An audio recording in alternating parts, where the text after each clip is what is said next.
অনেক জায়গা থেকে খবর পেয়ে গেছো যে তোমাদের রেজাল্ট নাকি 22 তারিখ নাগাদ আসতে চলেছে।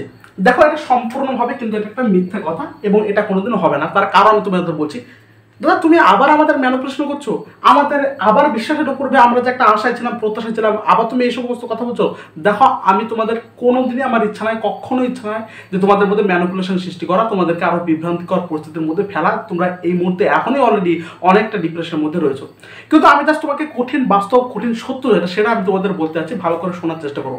এবং তার আগে প্রত্যেক ইউটিউবারকে আমি একটু হাত জোর করে বলি, এখন কোনো বিভ্রান্তিকর থাম্বনেল বা অন্যান্য কিছু ডেট এই সমস্ত কিছু দিয়ে ছেলেমেয়েদেরকে আর বিভ্রান্ত করবে না।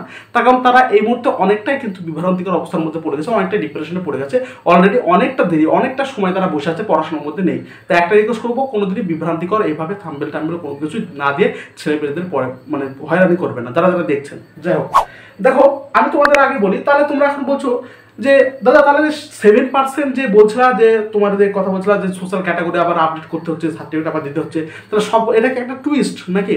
দেখো আমি ভালো করে বলছি, ভালো করে শোনার চেষ্টা করো এটা কেন দিল 7%টা।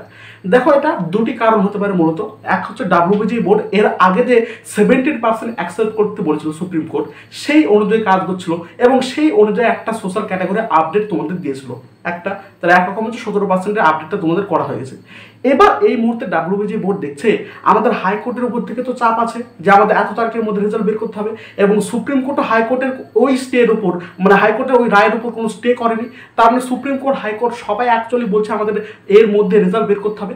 সেই চাপে যদি পরবর্তী ক্ষেত্রে কিছু নাই হয়, সেই চাপে কিন্তু তোমাদের এই 7% যেটা শুধুমাত্র ওবিসি দিয়ে, দেখতে পারলে তোমরা ওবিসি এ, ওবিসি বি কোনোটাই কিন্তু সেই তোমাদের ওই অফিসিয়াল ওয়েবসাইটে ছিল না, শুধুমাত্র ওবিসি দিয়ে তোমাদের কিন্তু ওই সার্টিফিকেটটা আপলোডটা করে নিল। ক্লিয়ার?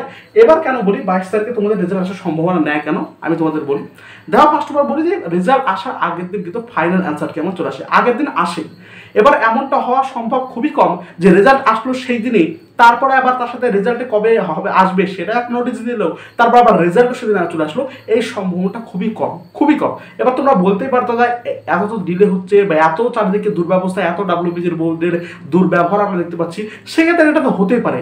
হ্যাঁ এটা হতেই পারে, কিন্তু এটা খুব রেয়ার কেস, এমনটা না ঘটে না। স্বাভাবিকভাবে তোমাদের ফাইনাল অ্যান্সারকে আগে দেওয়া হয়।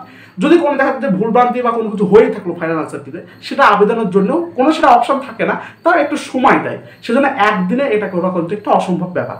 দ্বিতীয়ত আমি তোমাদের একটা বলি যে 21 তারিখ তোমাদের 12টা পর্যন্ত লাস্ট ডেট দেওয়া আছে ওবিসি সার্টিফিকেটটা আপলোড করার জন্য।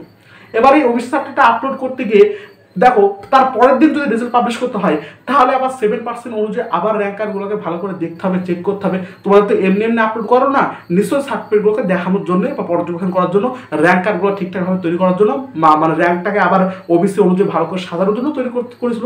তাই তোমরা মনে করছো 21 তারিখে সমস্তগুলো আপডেট পড়ে যাচ্ছে, সমস্ত আমি সার্টিফিকেটগুলো জমা দিয়ে দিলাম, তার পরের দিনই আবার সেগুলোকে চেঞ্জ করে দ্রুত রেজাল্ট পাবলিশ করছে। এটা কিন্তু একটা সময় সাপেক্ষ ব্যাপার, মিনিমাম 2 দিন। এত দেরি হয়েছে আমি জানি, সেজন্য খুব বেশি দেরি করবে না, মিনিমাম 1-2 দিন তো লাগবে রেজাল্টে ওবিসি এ, ওবিসি বি কে কেটে দিয়ে ওবিসি করতে সময় লাগবে। সেজন্য 21 তারিখ তোমাদের রাত 12টা পর্যন্ত যেহেতু টাইম দিয়ে আসে, 22 তারিখে কোনোভাবেই তোমাদের রেজাল্ট পাবলিশ হতে পারে না। দ্বিতীয়ত আমি তোমাদের আবার বলি, এখানে জাস্ট WBGE বোর্ড একটা ভালো কাজই করলো, দেখলো যদি কোনো একটা রায় আমাদের সামনে আসে, সেটা 7% হোক বা 70% হোক, আমরা সঙ্গে সঙ্গে দ্রুত রেজাল্টটা পাবলিশ করতে পারবো। তার কারণ তোমাদের 70% অলরেডি ক্যাটাগরি আপডেট করে দিয়েছে, আবার 7% ক্যাটাগরি আপডেট করে দিয়েছে। এবার যেই বলবে যে কোনো একটা যখন রায় পাবে, তখন কিন্তু সেই রেজাল্টটা পাবলিশ করে দেওয়া হবে। এইটা হচ্ছে ব্যাপার মূলত, ঠিক আছে? এবার তোমাদেরকে একটা কথা স্পষ্টভাবে বলে দেখো, 25 আগস্ট যে তোমাদের এটা আছে, 25 আগস্ট যে তারিখটা আছে, এই তারিখটা হচ্ছে খুবই গুরুত্বপূর্ণ। দাদা তুমি অনেকদিনই বললে বা অনেকে আমি শুনলাম যে এই তারিখ গুরুত্বপূর্ণ, এই তারিখ হিয়ারিং হবে। দেখো এবার কিন্তু একটা হিয়ারিং হতে বাধ্য সুপ্রিম কোর্টের কাছে। তার কারণ তোমরা এতদিন পর্যন্ত জয়েন্ট রেজাল্টে আটকে আছে, সেটা মোটামুটি 2-1 দিন সপ্তাহে 2-1 বার শুনেছো, কিন্তু যেই দেখো মেডিকেলের সমস্ত ভর্তি বন্ধ হয়ে গেছে, তাহলে তুমি দেখতে পাবে প্রত্যেকটা খবর চ্যানেলে দিনে 1-2 হলে কিন্তু শোনাচ্ছি। মেডিকেলে কোনো কলেজে বা কোনো রাজ্যে যদি মেডিকেল ভর্তি হয়ে যায়, তাহলে একটা বিরাট বড় ইফেক্ট পড়ে।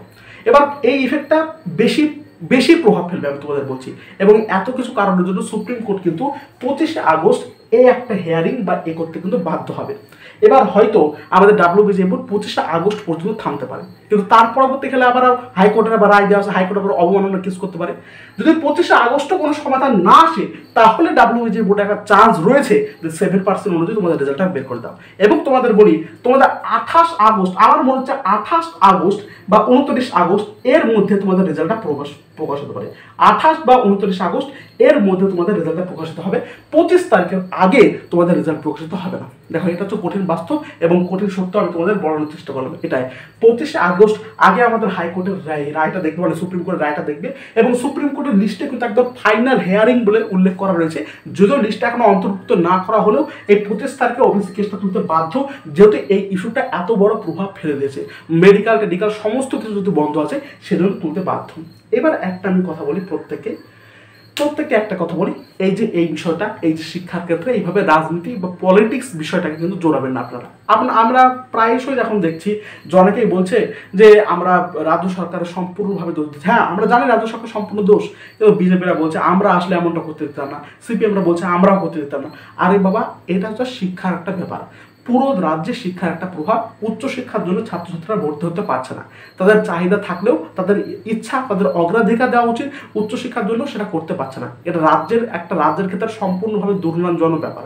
সেই জন্য আমি একটা কথা বলি, এই শিক্ষার ক্ষেত্রে এমন জিনিসটার ক্ষেত্রে প্রত্যেকে একটু বলুন, প্রত্যেকে একটু একসাথে কাজ করে একটা সলিউশন বের করার চেষ্টা করুন। আমরা একে অপরের নামে দোষ টোষ না দিয়ে, আমরা যদি একদম সুপ্রিম কোর্টের যে প্রধান বিচারপতি তাদের কাছে, যার কাছে কেসটা আছে, তাকে গিয়ে খোলসভাবে বলি যে আপনি কিছু একটা ব্যবস্থা করে ভর্তি করুন, এইটা আমরা কিন্তু কেউ করবো না। দেখো, আমাদের মতো হাত হলে, আমরা তো ছোট হাত, আমরা কিছুই করতে পারবো না, কিন্তু আপনারা যারা নেতা মন্ত্রীরা আছে তাদের তো অগ্রাধিকার আছে যে সুপ্রিম কোর্টের বিচারপতি বা তাদের কাছে মেল করুক বা যাই করুক কেন, তাদেরকে জানানো যে এই বিষয়টা তাদের সলিউশন করুক। সেটা আমি এই পার্টির নেতা ওই পার্টির নেতা বলে তো লাভ নেই। আমার মেন উদ্দেশ্য হবে শিক্ষা আমাদের জাতের মেরুদণ্ড, এবং সেটাকে ভেঙে না দেওয়া, আমাদের অগ্রাধিকার দেওয়া। এতদিন ধরে কেসটাকে ঝুলে আসি, এতদিন ধরে আমরা সময় সাপেক্ষে করছি, এত সময়টা চলে গেছে, এত ছাত্রছাত্রীদের ধৈর্য বাদ পেরিয়ে গেছে। আমাদের উচিত যে কোনো ভেদাভেদ, কোনো রাজনীতি না করে প্রত্যেকে একসাথে জড়ো হয়ে, সে রাজ্য সরকারকে বিশেষ চাপ দিতে হয় হোক, আমরা একসাথে কি করবো, জড়ো হয়ে জিনিসটা একটু সুপ্রিম কোর্টের বিচারপতির কাছে যাওয়া, একটা ন্যায় বিচার চাওয়া, কলেজের ভর্তি সমস্ত কিছু যেগুলো আটকে রয়েছে সেগুলোর জন্য সলিউশন। এইটা হচ্ছে আমাদের কর্তব্য হওয়া উচিত প্রত্যেকটা দেশবাসী, প্রত্যেক নাগরিকের কাছে। এখানে শুধুমাত্র রাজনীতি ভেদাভেদ করে আমাদের কোনো লাভ হবে না।